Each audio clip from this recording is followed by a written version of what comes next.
Certains des passages qui fournissent l'arrière-plan de nos méditations se réfèrent très nettement et précisément à l'excellence et à l'extrême grandeur du Seigneur Jésus. Un passage de base d'une implication énorme est celui qui est venu de ses propres lèvres. Personne ne connaît le Fils si ce n'est le Père.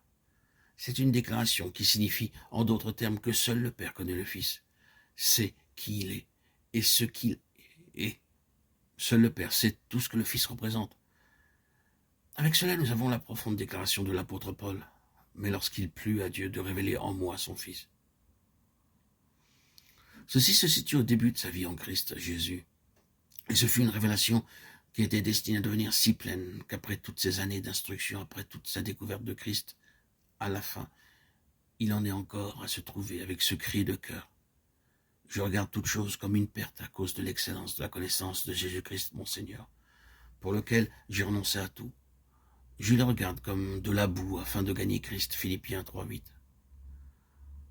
Cela indique clairement que même à la fin, l'apôtre a reconnu qu'il y avait une connaissance de Christ qui lui était encore possible d'avoir, qui était au-delà de tout ce qui lui avait déjà été révélé, et qu'une telle connaissance était plus précieuse et plus importante que toutes les autres choses. Nous chantons souvent dans un de nos hymnes parler de son excellente grandeur. C'est quelqu'un de plus grand que Salomon est ici.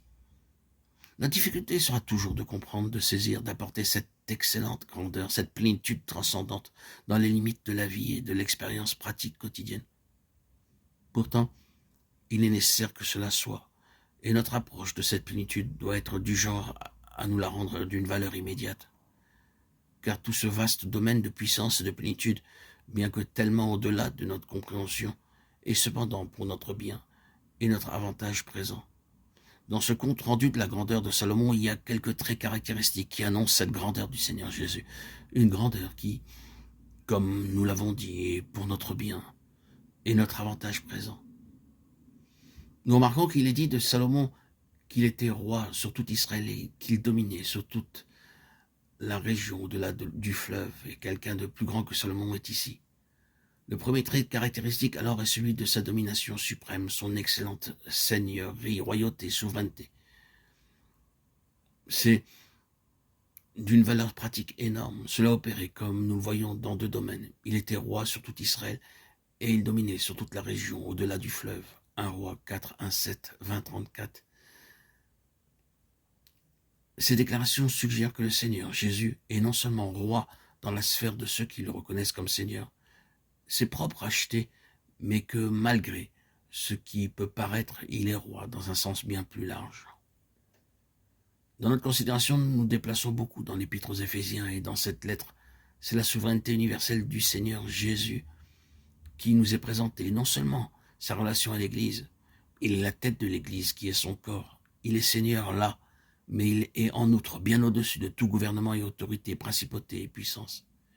Il est maintenant le Seigneur universel.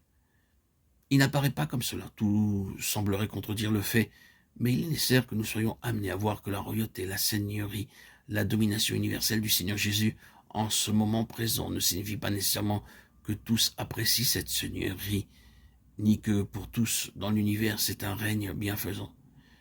Mais même si c'est le cas, cela ne change pas le fait.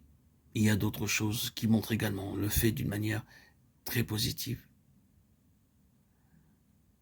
Bien sûr, notre trouble est que nos considérations sont tellement à courte vue.